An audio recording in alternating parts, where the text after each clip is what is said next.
What if you could get answers from your database just by asking a question? In plain English. No more writing tedious SQL for every little lookup. Well, today we're diving into a technology that makes this a reality for Postgres. And honestly, it might just change your entire workflow. If you work with data, I bet you know this feeling all too well.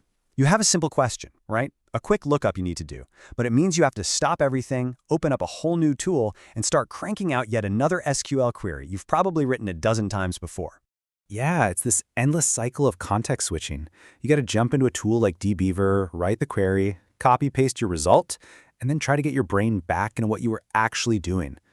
It's just so much friction for what should be a simple, in-the-moment question. But what if you could just skip that whole middle part and just ask? That's the big promise of the solution we're looking at today. And the engine that makes it all possible is this really cool concept called the Model Context Protocol, or MCP for short.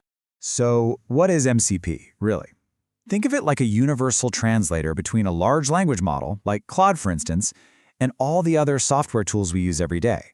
It gives the AI a standard, and this is the most important part, a secure and controlled way to talk to those tools.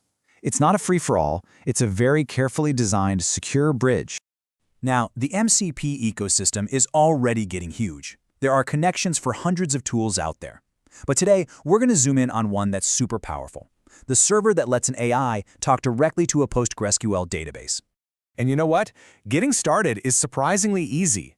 It's basically a two-step process.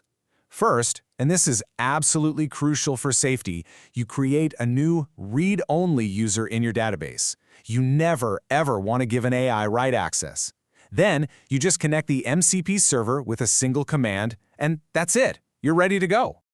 All right, so let's see this thing in action. How do we actually get from a simple thought in our head to a concrete data-backed answer, like instantly? It all starts with a prompt, something just like this. And look how natural and conversational that is. That's not code. That is the exact question you'd ask a colleague in Slack. There's no special syntax, no keywords. It's just plain English. Okay, and here is where the magic happens.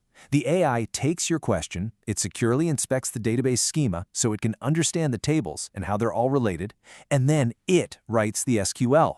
It figures out all the right joins, the where clauses, the aggregations, all of it, completely on its own. And boom, here's your result. The AI doesn't just write the SQL, it runs it for you and brings back the answer in a clean, simple table. Just like that, you've gone from a question to a real insight, all without writing a single line of SQL yourself. And this goes way beyond just simple lookups. You can use it to make quick, data-driven decisions on the fly. Or, and this is one of my favorite uses, if you're working with a database you don't know that well, you can use it to explore the schema itself. You can literally ask it, hey, show me how these tables are connected. It's incredibly useful. But, of course, no tool is perfect, right? To get a real sense of how this works day to day, we have to look at both the good and the annoying parts. So on the plus side, it's a huge time saver for those one-off queries, and it is amazing for exploring new databases. But on the downside, the AI can sometimes write some pretty inefficient queries, like a select star when it doesn't need to. There's also no schema caching right now, which means there's a little delay with each question, and you do need to run a separate server for each database you want to talk to. So, keeping those pros and cons in mind, who is this actually for? Let's talk about where this technology really fits best in a workflow. This tool is pretty much a perfect fit if you're a developer or an analyst who is constantly running those little ad hoc queries. If you're doing exploratory data analysis, or if you're on a team working with a database that has dozens of tables you could never memorize, this thing can be a total game changer. It's like having your own personal data assistant on call. Now, it's just as important to know when not to use this. This is not a replacement for the carefully written queries in your production code. You still want a proper ORM or query builder for that job. And I'm going to say it again, never, ever connect this with admin privileges. And finally, while we're talking about Postgres today, just know there are separate MCP servers for other databases out there too. And that really brings us to the bigger picture here. The PostgreSQL server is just one small piece of a giant mosaic. The whole MCP ecosystem is exploding, with servers for everything from Git and AWS to Slack and Jira. It's all about making every single one of our tools conversational. And that kind of leaves us with a pretty exciting thought to chew on. We've just seen how this works for a single database.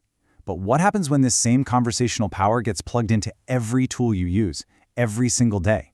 What could you build then? And how much faster could you move? That's the real future this technology is pointing towards.